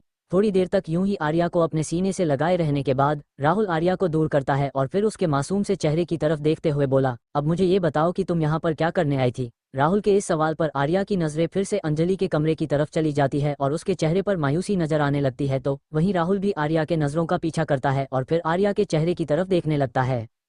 अभी वो दोनों हॉल में खड़े ही थे कि तभी उन दोनों के कानों में एक तेज आवाज पड़ती है, जिसे सुनने के बाद दोनों ही अपनी जगह पर जम जाते हैं। भाई, जोरदार आवाज आर्या और राहुल दोनों के ही कानों में पड़ती है। दोनों ही इस आवाज को सुनकर अपनी अपनी जगह पर जम जाते हैं, क्योंकि दोनों ही इस आवाज को अच्छी तरह से पहचानते थे। राहुल तुरंत ही अपनी नजर उठाकर दरवाजे की तरफ देखता है तो वहीं आर्या रभी पलटकर तुरंत दरवाजे की तरफ देखती है। दरवाजे पर अंजलि गुस्से से आग बबूला हुए खड़ी नजर आ रही थी। उसकी नजरें उन दोनों के ऊपर टिकी हुई थी तो वही आर्या जैसे ही अंजलि को देखती हैं उसके चेहरे पर एक बड़ी सी मुस्कुराहट आ जाती है और वह तुरंत ही अंजलि की तरफ दौड़ पड़ती हैं तो वहीं अंजलि अभी भी अपनी जगह पर खड़ी गुस्से भरी नजरों से उन दोनों की तरफ देख रही थी। इधर आर्या भागते हुए आती है और बस सीधा अंजलि को अपने गले से लगा लेती है। मगर अभी आर्या पूरी तरह से अंजलि को गले लगा पाती उससे पहले ही अंजलि अपनी पूरी ताकत लगाकर आर्या को खुद से दूर धक्का दे देती है। उसके ऐसा करते ही आर्या खुद को संभाल नहीं पाती है और एक बार फिर से वह तेजी से फर्श पर जा गिरती है और इस बार वह बेहद तेजी से गिरी थी, क्योंकि उस समय राहुल ने जब उसे झटके से ढकेला था तो वह वहां पर खड़ी थी, इसलिए उसे ज्यादा चोट नहीं आई थी। मगर इस बार वह लड़खड़ाते हुए बहुत तेजी से गिरी थी। दर्द भरी आवाज राहुल के कानों में पड़ती तुरंत ही भागते हुए आता है और फिर आर्या को फर्श से उठाते हुए उसकी तरफ देखने लगता है, जिसकी आंखों में आंसू आ चुके थे तो आर्या अपनी दाहिने हाथ को पकड़े हुए थी। उसका हाथ पूरी तरह से लाल हो चुका था। ये देखकर राहुल अंजलि की तरफ देखता है और फिर गहरी सांस लेते हुए वह बोला, यह क्या हरकत है अंजलि, अभी अगर इसे चोट लग जाती तो तू तो इतनी एग्रेसिव कभी नहीं थी, फिर तू इतनी ज्यादा एग्रेसिव कैसे हो सकती है। राहुल के इस बात को सुनकर अंजलि तो जैसे आग बबूला हो चुकी थी। उसका गुस्सा और भी ज्यादा बढ़ता ही जा रहा था। वह राहुल की तरफ अपनी जलती निगाहों से देखती हैं और फिर आर्या की तरफ। आर्या के छोटे से हाथों को राहुल ने अपने हाथों में पकड़ रखा था और वह धीरे धीरे उसके हाथों को रब करते हुए उसे चुप करने की कोशिश कर रहा था, जिसकी आंखों से आंसू बह रहे थे तो वही आर्या की तरफ देखते हुए अंजलि आगे बढ़ती है और फिर तुरंत ही वह राहुल के हाथों को झटके से अपनी तरफ खींचती है और आर्या को पीछे की तरफ पुश कर देती है तो वही आर्या लड़खड़ाते हुए अपनी जगह पर खड़ी होकर बिल्कुल हैरानी से अंजलि की तरफ देख रही थी। वही राहुल खुद भी अंजलि की हरकत से हैरान था। राहुल तुरंत पीछे से अंजलि के कंधों को पकड़ते हुए अपने गहरी आवाज में बोला, अंजलि बिहेव योरसेल्फ, यह क्या कर रही हो तुम, ऐसे उसे चोट लग जाएगी। इतना कहकर राहुल एक बार फिर से आर्या की तरफ अपने कदम बढ़ाता है, मगर तभी उसके कानों में अंजलि के गुस्से भरी आवाज पड़ती है, भाई अगर आपने एक बार फिर से उसे हाथ लगाया तो आप भूल जाना कि मैं आपकी बहन हूँ। मैं इसके बाद आपसे कभी बात नहीं करूंगी और मैं तुरंत ही वापस चली भी जाऊंगी, फिर कभी लौट कर नहीं आऊंगी। अंजलि के इस स्टेटमेंट को सुनने के बाद राहुल की हिम्मत जवाब दे जाती है और वह अपने हाथों को तुरंत पीछे खींच लेता है। वह बेबस भरी नजरों से आर्या की तरफ देखता है और फिर तुरंत पलटकर वह अंजलि की तरफ देखता है। राहुल की भी आंखें अब धीरे धीरे लाल होने लगी तो उसे समझ नहीं आ रहा था कि उसकी बहन को हो क्या गया, वो इतने ज्यादा एग्रेसिव क्यों बिहेव कर रही है, क्योंकि आज से पहले वह जितनी बार भी यहाँ आया करती थी था। वह हमेशा एक ही सवाल राहुल से किया करती थी, क्या आर्या उसे एक बार भी मिलने आई थी, और हर बार राहुल उसे ना में जवाब दे दिया करता था, जिसके बाद मायूस होकर सीधा वह अपने कमरे में चली जाया करती थी। मगर आज आर्या को यहाँ देखने के बाद वह इस तरह से गुस्से से उबल रही थी जैसे आर्या ने ना जाने उसके साथ क्या कर दिया हो। तो वही आर्या अंजलि की इस बात को सुनने के बाद राहुल की तरफ एक नज़र देखती है और फिर अंजलि की तरफ अपने कदम बढ़ाते हुए बोली, तेरा गुस्सा बिल्कुल जायज है, मैं समझ सकती हूँ कि तुझ पर क्या बीत रही होगी, पर एक बार तो मेरी बात तो सुन ले। तू जानती है ना कि मैं तुझे कभी हर्ट नहीं कर सकती, ऐसा तू ही कहा करती थी ना, बस एक बार मेरी बात सुन ले। मैं तुझे सब कुछ बताऊंगी, मैं तुझे सब कुछ एक्सप्लेन कर दूंगी, पर पहले तू सुन तो। आर्या अभी अपनी बात कह पाए उसके पहले अंजलि बीच में ही रुकते हुए बोली, क्या एक्सप्लेन करना चाहती हो तुम? हाँ, क्या बताना चाहती हो तुम मुझे, जो मैं नहीं जानती हूँ? जो कुछ भी तुम्हें बताना था, जो कुछ भी तुम्हें एक्सप्लेन करना था, वह तुम सालों पहले करके जा चुकी हो। अब तुम यहाँ पर इतने सालों बाद क्या करने आए हो? तुमने हमारा खूबसूरत सा रिश्ता सिर्फ और सिर्फ उस इंसान के लिए छोड़ दिया जिसने तुम्हें कभी एक नज़र देखा तक नहीं था। अचानक से ही उसके सिर पर तुम्हें पाने का पागलपन सवार हो गया और तुमने उसके पागलपन को प्यार समझकर हम सबके प्यार को पागलपन साबित कर दिया। यही तुम आज भी साबित करना चाहती हो ना? मैं पागल जो तुम पर यकीन करने लगी थी, तुम्हारे साथ अपने भाई का प्यार शेयर करने लगे थी। मैं भूल गई थी कि तुम कभी मेरी बहन नहीं हो सकती हो और ना ही तुम कभी मेरी अपनी हो सकती हो। अंजलि की बातें आर्या के दिल में किसी खंजर की तरह वार कर रही थी। मगर आर्या चुप थी, वह चाहती थी कि अंजलि अपना सारा गुस्सा उसके ऊपर निकाल दे, उसके बाद आर्या आराम से बैठकर उसे समझाए, उसे बातें करे। मगर वह ये भी जानती थी कि उसने अंजलि को बहुत हर्ट किया, जाने अनजाने में ही सही। मगर जितना उसने राहुल को चोट पहुंचा था, उससे कहीं ज्यादा उसने अंजलि को चोट पहुंचा दी थी। अंजलि जिसे उसके बारे में सब कुछ पता था, अंजलि के साथ उसने अपनी हर एक फीलिंग्स को शेयर किया था और अंजलि ने तब उसे सपोर्ट किया था जब आरिश ने ही उसके प्यार को उसका बचपन कहकर इनकार कर दिया था। जब वह पूरी तरह से टूटकर बिखर चुकी थी, तब अंजलि ने उसका साथ दिया था, वह उसका सहारा बनी थी। मगर एक मजबूरी ने उसके इस खूबसूरत से रिश्ते को पूरी तरह से तबाह कर दिया था। वह इसका इल्जाम आरिश पर भी नहीं दे सकती थी क्योंकि आरिश खुद गलतफहमी का शिकार हुआ था। पर कहीं ना कहीं आज अंजलि और उसके बीच जो दूरियां थी, वह सिर्फ और सिर्फ आरिश की वजह से ही थी। तो वही अंजलि की बातें सुनने के बाद राहुल गुस्से से अपनी मुठ्ठियां बंद कर लेता है। अपनी आंखों को बंद करके वह गहरी सांस लेता है और फिर अंजलि की तरफ देखते हुए बोला, तू एक बार उसकी बात तो सुन ले, वह क्या कहना चाहती है, तू पहले ही कैसे उसके बारे में ऐसी राय बन सकती है? राहुल की ऐसी बातें सुनकर कुछ पल को तो अंजलि पूरी तरह से हैरान रह जाती हैं। आज वही भाई जो कल तक उसे आर्या के बारे में ना सोचने की हिदायत दिया करता था, आर्या को उसकी यादों से निकलने की कोशिश किया करता था, आज वह आर्या का साथ दे रहा था। यह अंजलि के लिए भी बहुत ज्यादा शॉकिंग था। अंजलि अपने भाई को गुस्से भरी नजरों से देख रही थी, तो वही राहुल अंजलि के चेहरे को अपने हथेलियां में भरता है और फिर उसकी तरफ गौर से देखते हुए बोला, तू अभी अभी आई है, पहले शांत हो जा, हम आराम से बैठकर बात करते हैं, ठीक है? इतना कहकर वह अंजलि के हाथों को पकड़ता है और फिर उसे लेकर वह सीधा उसके कमरे की तरफ बढ़ने लगता है। मगर उससे पहले ही अंजलि अपने हाथों को झटके से राहुल से छुड़ा लेती और फिर राहुल की तरफ देखती हैं। फिर आर्या की तरफ अपनी उंगली पॉइंट करते हुए बोली, भाई अगर आप नहीं चाहते हैं कि यहाँ कोई तमाशा ना हो तो आप इसे कहिए कि यह यहाँ से ली जाए। मैं इसे नहीं जानती और मैं इसे जानना भी नहीं चाहती हूँ। अंजलि की बातें सुनते हुए आर्या की आंखों में आंसू तो आ गए थे, मगर वह अपने चेहरे पर एक मुस्कुराहट लिए हुए अंजलि की तरफ देखती हुए बोली, तू बिल्कुल भी नहीं बदली है, बिल्कुल पहले की तरह ही है। बस अफसोस इस बात की है कि पहले तू एक कभी इतना गुस्सा नहीं करती थी और मेरे एक बार मनाने पर ही तू मान जाया करती थी, पर शायद इस बार मेरी गलतियां ही इतनी बड़ी है कि मेरे आंसू भी तेरे गुस्से को पिघला नहीं पा रहे हैं और तुझे मेरी वजह से गुस्सा करने की जरूरत नहीं है। मैं जा रही हूँ, मैं बस यहाँ तुझसे मिलने आई थी, तुझे कुछ बताने आई थी, पर शायद मुझे लगता है कि मैं बहुत देर कर चुकी हूँ। इतना कहकर आर्या राहुल की तरफ देखती हैं और एक फीके से मुस्कुराहट अपने चेहरे पर लाते हुए अपने सिर को हल्का सा तिरछा करती हैं और फिर राहुल की तरफ देखते हुए बोली, आई एम सॉरी भाई, मैंने आपको भी बहुत हर्ट किया है, बट आई प्रॉमिस मैं आगे से ऐसा नहीं करूंगी। इतना कहकर आर्या तुरंत ही मुड़कर वहां से जाने लगती है, तो वहीं राहुल आर्या को जाता हुआ देखकर तुरंत ही आगे बढ़ाने को होता है, मगर अंजलि तुरंत उसके हाथों को पकड़ लेती है और उसे आगे बढ़ने से रोक देती है। तो वही राहुल अब बीच मझधार में फंस चुका था। वह एक नज़र अंजलि की तरफ देखता है और फिर जाती हुई आर्या की तरफ वह पूरी तरह से बेबस हो चुका था। वह अपनी बहन के आंखों में आंसू नहीं आने दे सकता था, तो वही वह दूसरी बहन को इस तरह से बेकसूर होते हुए भी उसे गलती की सजा भुगतने नहीं देने चाहता था। इसलिए वो अंजलि की तरफ देखता हुए फिर धीरे से उसके गालों पर हाथ रखते हुए उसकी तरफ गहरी नजरों से देखते हुए बोला, एक बार अपने भाई पर भरोसा कर और एक बार बस उसकी बात सुन ले। अगर फिर भी तुझे लगे कि तेरा गुस्सा तेरी जगह पर जायज है तो मैं फिर तुझे कुछ भी नहीं कहूंगा, पर उसे देखकर उसके आंखों में देखने के बाद तुझे ऐसा लगता है कि उसने जानबूझकर तुझे दर्द दिया होगा। राहुल की बात सुनकर अंजलि राहुल की तरफ देखती हैं और फिर उसके हाथों को झटक कर वह सीधा अपने कमरे की तरफ चली जाती हैं। तो वही राहुल एक नज़र से उसे जाते हुए देखता रहता है और फिर तुरंत ही आगे बढ़कर वह आर्या के हाथों को पकड़ते हुए उसे रोकते हुए बोला, अंजलि की बातों को इतना सीरियस लेना बंद करो और चलो यहाँ पर चुपचाप आकर बैठो। इतना कहकर राहुल आर्या को ले जाकर सोफे पर बिठा देता है। इधर आर्या अपनी झिलमिलाते आंखों से राहुल की तरफ देखती हैं और फिर तुरंत अपने सिर को नीचे कर लेती है।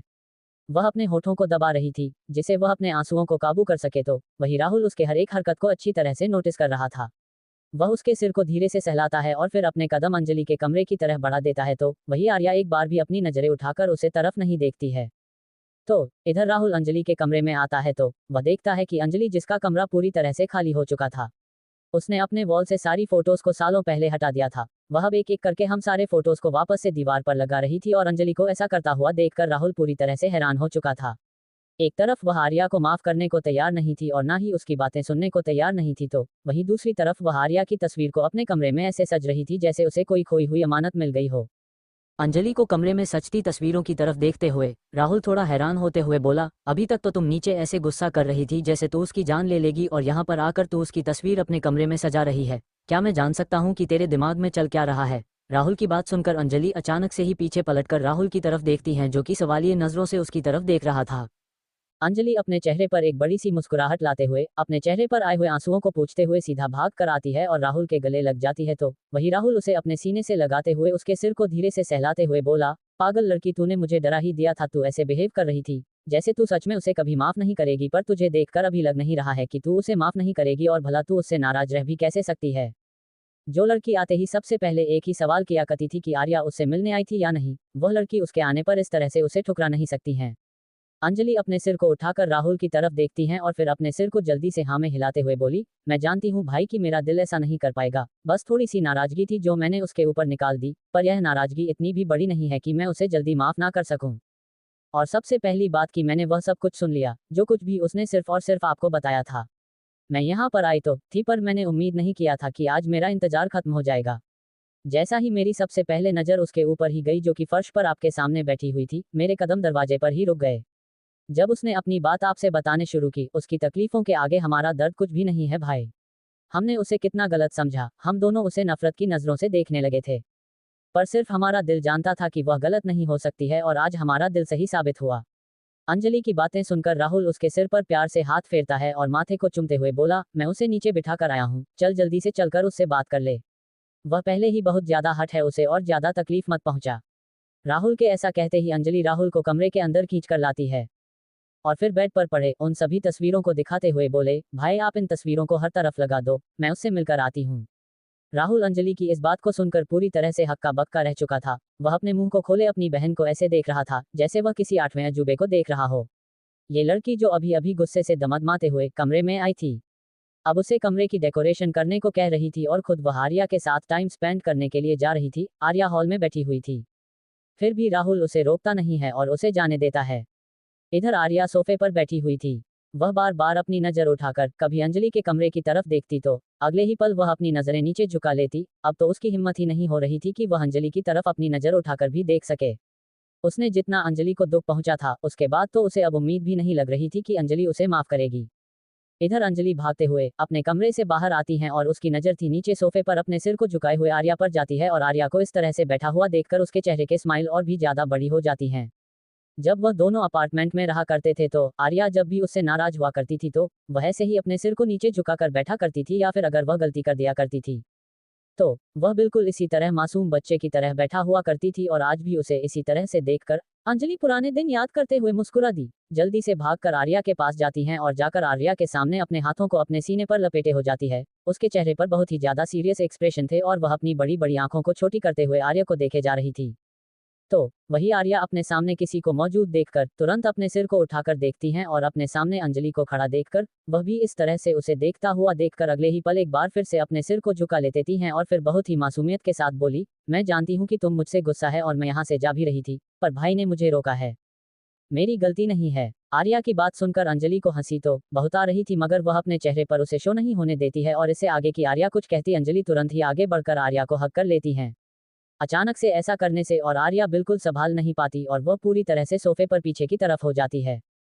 अगले ही पल अपने चेहरे पर एक बड़ी सी मुस्कुराहट लिए हुए वो अंजलि को जोर से अपने सीने से लगा लेती हैं और कुछ ही देर में पूरे हॉल में दोनों लड़कियों के खिलखिलाहट की आवाज़ गूंज उठती है। वही कमरे में राहुल चौकी तस्वीर लगाने में बिजी था। हंसने की आवाज़ सुनकर उसके हाथ अचानक से रुक जाते हैं, मगर फिर अपने चेहरे पर एक स्माइल लाते हुए अपने सिरना में हिलाते हुए वापस से अपने काम में लग जाता है।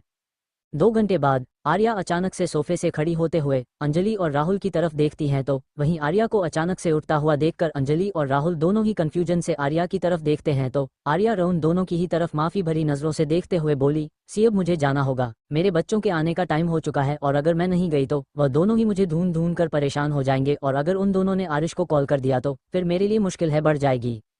आरिश का एक बार फिर से जिक्र होने पर अंजलि का चेहरा एक बार फिर से गुस्से से लाल हो जाता है, जिसे राहुल नोटिस कर लेता है और तुरंत ही अंजलि के हाथों पर अपना हाथ रखते हुए उसे आंखों से शांत रहने का इशारा करता है। राहुल अपनी जगह से उठता है और फिर आर्या के पास आते हुए वह धीरे से उसके बालों में अपनी उंगलियों को फेरते हुए उसके बालों को बिगड़ते हुए बोला, अच्छा ठीक है अभी जाओ, अपने बच्चों को लेकर हमसे मिलने जरूर आना, ठीक है। सी राहुल के बात सुन आर्या तुरंत ही जल्दी से अपने सिर को हाँ में हिला देती हैं, जिसे देखकर राहुल मुस्कुराता है और फिर उसके साथ पैलेस से बाहर निकल जाता है तो वही अंजलि आर्या के हाथों को पकड़े हुए उसके साथ साथ ही बाहर आ गई थी और वह आर्या को कार में बिठाने के बाद उसकी तरफ देखते हुए अपने धीमी सी आवाज में बोली, जल्दी आना हमसे मिलने, हम दोनों तुम्हारा इंतजार करेंगे। अंजलि की इस बात को सुनकर आर्या उसकी तरफ देखती हैं और अगले ही पल उसकी आंखों में नमी आ जाती है। वह तुरंत उसके हाथों को मजबूती से पकड़ते हुए अपने चेहरे के करीब लाती है और वह अपने होठों को अंजलि के हाथों पर रखती हैं। वह उसकी तरफ देखते हुए अपने सिर को हाँ में हिला देती हैं। आर्या ने अपने होठों को कसकर दबा लिया था, जिससे उसकी आंखों के आंसू उसके गालों पर ना आ सके, उसका रोना भी राहुल और अंजलि को महसूस ना हो। राहुल और अंजलि तब तक बाहर खड़े रहते हैं जब तक आर्या के का उनकी आंखों के सामने से ओझल नहीं हो जाती है। आर्या की कार जाते ही राहुल और अंजलि दोनों ही वापस घर में आते हैं। उन दोनों के ही दिमाग में सिर्फ और सिर्फ आर्या की ही बातें चल रही थी। जो कुछ भी आर्या ने बताया था और जो कुछ भी आर्या ने कहा था, वह दोनों उस बात को अपने दिमाग से निकल नहीं पा रहे थे। ना जाने आर्या इन दर्द भरे यादों के साथ कैसे जीती होगी। वह दोनों ही आते हैं और अपने अपने कमरे में चले जाते हैं, क्योंकि इस समय उन दोनों के ही पास कहने को कुछ भी नहीं था। दोनों ही अपने ही ख्यालों में उलझे हुए थे। इधर रिया की कार डार्क पैलेस के सामने आकर रुकती है। वह तुरंत कार से बाहर आती है और मैं सीधा पैलेस के अंदर अपने कदम बढ़ा देती है। मगर वह जैसे ही हॉल में अपने कदम रखती है, अपने सामने का नजारा देखकर उसकी आंखें हैरानी से बड़ी बड़ी हो जाती है, क्योंकि उसके सामने उसके दोनों बच्चे और सिद्धार्थ मौजूद थे। जहां पंखुड़ी सिद्धार्थ की गोद में बैठे हुए चॉकलेट खा रही थी तो वही आदिश सिद्धार्थ के बगल में बैठा हुआ था। उन दोनों ने अपने स्कूल यूनिफॉर्म तक चेंज नहीं की थी। सब पता चल रहा था कि उन दोनों को आए हुए ज्यादा टाइम नहीं हुआ है। मगर सिद्धार्थ को इस समय यहाँ पर देखकर आर्या हैरान जरूर हो चुकी थी, क्योंकि यह टाइम सिद्धार्थ के ऑफिस का टाइम था, ना कि वह उसके घर पर आकर अपना टाइम स्पेंड करें। आर्या तुरंत ही तेज कदमों से हॉल में आती है और फिर वह सिद्धार्थ और दोनों बच्चों की तरफ देखते हुए बोली, आप कब आए और तुम दोनों कब आए। आर्या मुस्कुराते हुए अपने बच्चों की तरफ देखकर उनसे सवाल करती हैं तो वही सिद्धार्थ अपनी नजर उठाकर आर्या की तरफ देखता है और आर्या को देखकर उसकी आंखें कुछ पल को आर्या के ऊपर टिक जाती है। आर्या जिसने अपने बालों का हाई पोनी बना रखा था, जीन्स और उसे हाई नेक के साथ उसे लॉन्ग कोट में आर्या बिल्कुल एक कॉलेज स्टूडेंट लग रही थी। आर्या को देखकर कोई नहीं कह सकता है कि वह दो बच्चों की मां है। मगर आज सिद्धार्थ पहली बार आर्या को इस लुक में देख रहा था, क्योंकि सिद्धार्थ से जब से आर्या मिली थी पहले तो वह कुछ महीनों तक अस्पताल में ही एडमिट रही थी। उसके बाद जब वह सब कुछ समझने लगी तो सिद्धार्थ को एहसास हुआ कि वह अपनी बीती जिंदगी भूल चुकी है। जिसके बाद सिद्धार्थ ने कभी उसे इस तरह के कपड़े पहन नहीं दिए थे। हाँ, वह कभी कभी वन पीस पहन लिया करती थी, मगर सिद्धार्थ के सामने उसने कभी भी जीन्स या फिर इस तरह से बॉडी विजिबल कपड़े नहीं कैरी किए थे। जिस वजह से सिद्धार्थ की नजरें आर्या को आज ऑब्जर्व करने लगी थी कि तभी सिद्धार्थ पंखुड़ी की क्यूट सी आवाज से अपने होश में आता है। तुम्हारी पंखुड़ी आर्या की तरफ देखते हुए अपनी तोतली सी आवाज में बोली, हम डैडी के साथ आए हैं, आज डैडी स्कूल हमें लेने आए थे। पंखुड़ी की बात सुनकर आर्या की नजर जाकर सिद्धार्थ के ऊपर टिक जाती हैं। आज आर्या बहुत टाइम बाद सिद्धार्थ को देख रही थी। कुछ पल को दोनों की ही नजरें एक दूसरे के ऊपर टिक जाती है, मगर आर्या जल्द ही अपनी नजरें से सिद्धार्थ से फेंक लेते हैं तो वही सिद्धार्थ अपनी नजरें आर्या से फेंकते हुए अपने गहरी आवाज में बोला, पहले जाकर अपने कपड़े चेंज कर लो, उसके बाद हम बात करते हैं। सिद्धार्थ की इस बात पर आर्या थोड़ा ऑकवर्ड होते हुए अपने बालों में अपना हाथ डालते हुए खुद जाती है और फिर अपने सिर को जल्दी से हाँ में हिलाते हुए भागते हुए बस सीधा अपने कमरे की तरफ चली जाती है। इधर सिद्धार्थ आर्या को इस तरह से भागता हुआ देखकर अपने सिर को ना में हिला देता है। कुछ देर बाद आर्या कमरे से बाहर आता है। उसने इस समय डार्क ब्लू कलर की बिल्कुल सिंपल सी एक साड़ी पहन रखी थी। अपने बालों को खोलकर अपने बालों को क्लच करने के बाद अपने मांग में सिंदूर और गले में आरिश के नाम के मंगलसूत्र पहने वह कमरे से बाहर आती हैं और फिर आकर में सिद्धार्थ के सामने बैठ जाती हैं। आर्या के मन में बहुत से सवाल थे और उसे सवालों के जवाब उसे चाहिए थे जो सिर्फ और सिर्फ सिद्धार्थ ही दे सकता था। तो वही आर्या के बैठते ही वह आर्या की तरफ देखता है। हालांकि वह आर्या को साड़ी में बहुत बार देख चुका था और इस बीवी वाले लुक में भी उसे बहुत बार देख चुका था, पर आज से पहले आर्या जब भी तैयार हुए करती थी सिर्फ और सिर्फ उसके गले में मंगलसूत्र और उसके नाम का सिंदूर हुआ करता था। मगर आज यह मंगलसूत्र और सिंदूर दोनों ही किसी और के नाम के थे। मगर ये देखकर सिद्धार्थ को जरा सा भी अफसोस नहीं था, उल्टा उसे खुशी थी कि आर्या अपनी जिंदगी में आगे बढ़ रही है। आर्या सोफे पर बैठती हैं, वह अपने बच्चों की तरफ देखते हुए अपनी धीमी सी बहुत प्यारी आवाज में बोली, पहले तुम दोनों जाकर अपने कपड़े चेंज करो और जाकर लंच करो, ठीक है, उसके बाद हम बाहर खेलने चलेंगे। आर्या की बात सुनकर आदिश एक नज़र से बाहर की तरफ देखती है और फिर आर्या की बात मानते हुए बस सीधा उठकर अपने कमरे में चला जाता है। मगर पंखुड़ी सिद्धार्थ की गोद से उतरकर आर्या की गोद में चढ़कर बैठ जाती हैं। तो वहीं पंखुड़ी की इस हरकत पर आर्या के चेहरे पर हल्की सी मुस्कान आ जाती है और वह धीरे से पंखुड़ी के गालों को खींचते हुए बोली, और मेरा बच्चा, आप जो इस वाले कमरे में नानू है, आप उनसे कहना कि वह आपके कपड़े चेंज कर दे, ओके। पंखुड़ी को समझाकर आर्या उसे नीचे फर्श पर खड़ा कर देती तो वही पंखुड़ी अपनी एक उंगली को अपने मुंह में डालें आर्या की तरफ देखते हुए अपने सिर को जल्दी से हाँ में हिलाती हैं और फिर भागते हुए वह सीधा काकी के कमरे की तरफ बढ़ जाती है। इस समय वह भागते हुए बिल्कुल किसी खरगोश की तरह लग रही थी जो कि फुदकते हुए अपने मंजिल की ओर भाग रहा था। तो वही दोनों बच्चों के जाते ही आर्या के चेहरे के एक्सप्रेशन बिल्कुल सीरियस हो जाते हैं और वह सिद्धार्थ की तरफ देखती हैं और अपनी धीमी सी आवाज में बोली, मैं नहीं जानती कि अभी पूछना सही होगा या गलत, पर मुझे अपनी बीती जिंदगी का सच जानना है।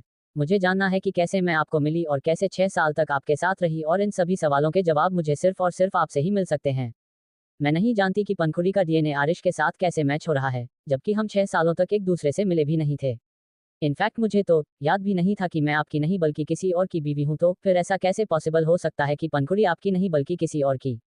आर्या अब अपनी बात पूरी पाती तभी अचानक से ही रुक जाती है। उसे एहसास होता है कि उसने फ्लो में क्या कह दिया था। तो वहीं सिद्धार्थ भी कुछ पल को अपनी जगह पर जम जाता है। ये ख्याल कि पंखुड़ी अगर उसकी खून होती तो आज सब कुछ कैसा होता।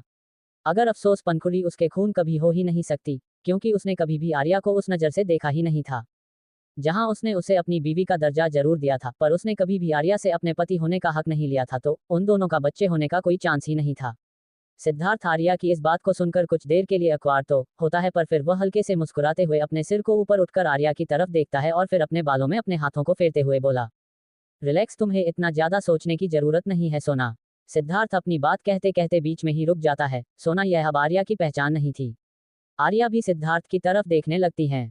सिद्धांत सोना से अपनी नजरें चुराते हुए हल्के से मुस्कुराता है और फिर उसकी तरफ देखते हुए बोला, मैं जानता हूं कि तुम्हारे दिमाग में बहुत से ख्याल होंगे और इतनी सवाल होना जायज भी है, पर पंखुड़ी तुम्हारी और आरिश की बेटी कैसे हैं, मैं ये भी जानता हूं, पर वह सब जाने से पहले तुम ये जान लो कि तुम आज तक जिसकी जिंदगी जीती आई थी वह कौन थी।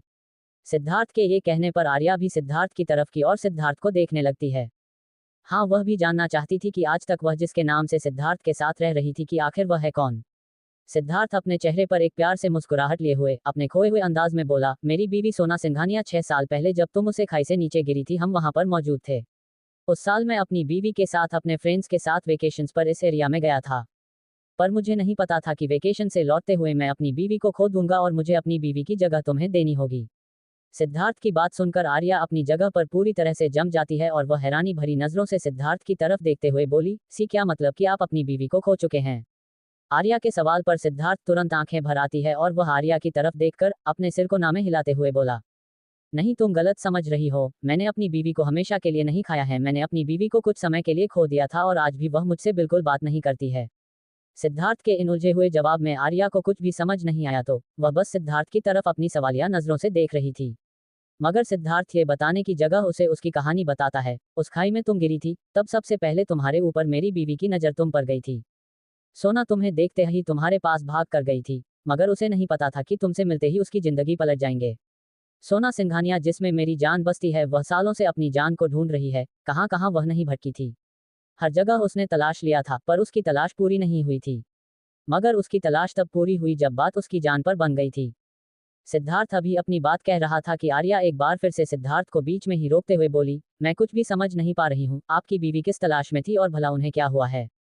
आर्या के सवाल पर सिद्धार्थ आर्या की तरफ अपनी गहरी नजरों से देखते हुए बोला, तुम्हें बचाने के लिए उसने खुद को तुम्हारे आगे खड़ा करना महफूज समझा जब तुम खाई में गिरी थी, मगर तुम्हें जरा भी होश नहीं था। मेरी बीवी की नजर जब तुम पर गई और जब ये शक्ल हुबहू मेरी बीवी से मिल गई, तब जाकर असली जंग का ऐलान हुआ। हमें नहीं पता था कि तुम कब से उसकी जगह पर जख्मी हालत में थी।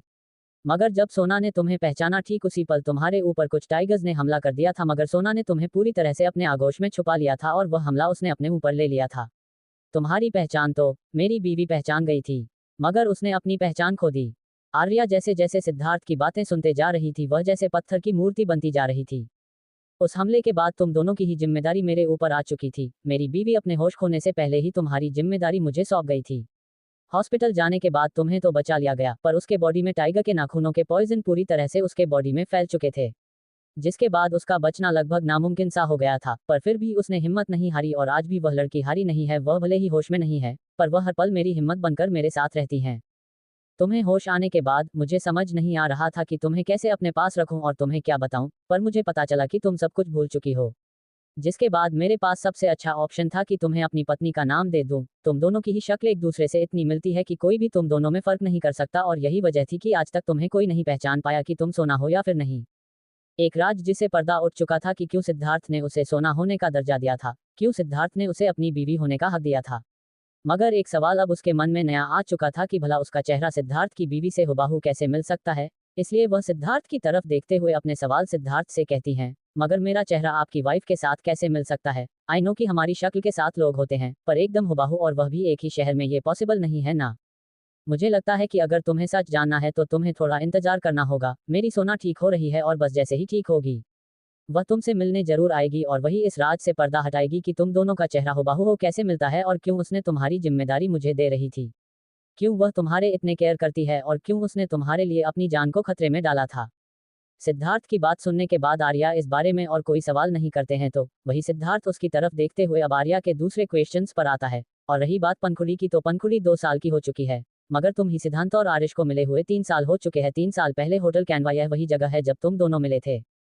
सिद्धार्थ के ऐसा कहने पर आर्या की आंखें बड़ी बड़ी हो जाती हैं और वह बिल्कुल अनबिलीवेबल की तरफ देख रही थी, तो वही सिद्धार्थ बस अपनी पलकें झपका देता है जिससे आर्या के चेहरे का रंग पूरी तरह से फीका पड़ जाता है कि तभी उन दोनों के ही कानों में तेज कदमों की आहट सुनाई देती है। वह दोनों ही अपनी नजर दरवाजे की तरफ घुमाते हैं, जहां से आरिश अपने तेज कदमों से चलते हुए अंदर आ रहा था। आरिश को इतनी जल्दी पैलेस आता हुआ देखकर आर्या उन सारी बातों को भुलाते हुए अब बाहर से आते हुए आरिश की तरफ देखने लगती है और बेख्याली में ही वह आरिश से सवाल कर जाती है, आरिश आप इतनी जल्दी, क्या आज आपके ऑफिस में काम नहीं था? आर्या के इस सवाल को सुनकर पहले तो आरिश अपनी आंखें छोटी करके आर्या की तरफ देखता है और फिर घूरकर सिद्धार्थ की तरफ देखते हुए बोला, वही तो मैं जाने आया हूँ कि यह आदमी इतना फ्री है जो ये दोपहर में ही तुमसे से मिलने चला आया। आरिश की इस बात को सुनकर ना सिर्फ आर्या बल्कि सिद्धार्थ भी घूरकर आरिश को देखते हैं, तो वहीं आर्या तुरंत अपनी जगह से उठती है और फिर आरिश के सामने जाते हुए उसे अपनी आंखें दिखाते हुए बोली, आप क्या कह रहे हैं? उन्हें मैंने बुलाया है और वह दोपहर में आए, शाम को आए, रात को आए, यह उनकी मर्जी है। आप इस तरह से उनकी इंसल्ट नहीं कर सकते हैं। आरिश आर्या की इस बात को सुनकर अपने हाथों को अपने सीने पर मलते हुए आर्या ऊपर से नीचे तक घूर कर देखते हुए बोला, तुमसे तो मैं बाद में बात करूंगा। इतना कहकर वह जाकर सोफे पर सिद्धार्थ के सामने बैठ जाता है और फिर बड़े ही रोब के साथ सिद्धार्थ को देखते हुए बोला, हाँ तो मिस्टर सिंघानिया, कहिए किस काम से आए हैं? क्या आप मुझसे मिलने आए हैं या फिर आप मेरी वाइफ से अपनी दिल की बातें करने आए हैं? सिद्धार्थ आरिश की इस बेतुकी बात पर अपने सिर को ना में हिलाता है और फिर अपने गहरे आवाज में बोला, आरिश जस्ट शट अप। मैं यहाँ पर बच्चों से और तुम्हारी बीवी से मिलने आया था और भूलो मत 2 दिन पहले तक ये दोनों मेरे साथ रहते थे। दोनों ही मेरी जिम्मेदारी थे। मुझे ये कंफर्म करना तो बनता है कि तुम इनका ठीक से ख्याल रख रहे हो या नहीं। कहीं ऐसा तो नहीं कि मैंने इन तीनों के जिम्मेदारी तुम्हें देकर कुछ गलत किया है। सिद्धार्थ के इस बात पर एक पल को तो आरिश खामोश रह जाता है, मगर अगले ही पल वह उसे खा जाने वाली नजरों से घूरते हुए बोला, तो तुम भी यह मत भूलो कि वह तीनों ही मेरे थे। आरिश ऐसा बिहेव नहीं करता था, जो कि आर्या के लिए पूरी तरह से नया था। अभी वह दोनों ही आपस में झगड़ा ही रहे थे कि तभी उन दोनों के ही कानों में प्यारी सी आवाज पड़ती है और इस प्यार से आवाज को सुनते ही दोनों ही सीढ़ियों की तरफ देखते हैं, जहां से फुलकते हुए पंखुड़ी नीचे आ रही थी। उसके एक हाथ में चॉकलेट थी और चेहरे पर बड़ी सी मुस्कुराहट। वह भागते हुए सीधा हॉल में पहुंच जाती हैं, मगर हॉल में आते ही उसके कदम धीरे हो जाते हैं और वह नन्हे नन्हे कदमों से सिद्धार्थ और आरिश की तरफ अपने कदम बढ़ाती हैं। मगर वह उन दोनों के पास जाती उससे पहले ही अपने कदमों को रोकते हुए उन दोनों की ही तरफ देखने लगती हैं, तो वहीं सिद्धार्थ और आरिश पंखुड़ी के रुकते ही एक दूसरे की तरफ घूर कर देखते हैं और फिर पंखुड़ी पर अपनी नजरें टिका देते हैं। तो वहीं पंखुड़ी उन दोनों के ही तरफ देखकर वापस मुड़ते हुए आर्या की तरफ अपने कदम बढ़ा देती हैं। वह ना तो सिद्धार्थ के पास गई थी और ना ही आरिश के पास गई थी। वह सीधा आर्या के पास आकर आर्या के गोद में चढ़ जाती है और फिर अपनी टुकुर टुकुर आंखों से उन दोनों के ही तरफ देखने लगती है। इस तरह की और भी अच्छी स्टोरी सुनने के लिए PR नोवेल स्टोरीज चैनल को सब्सक्राइब कर लीजिए।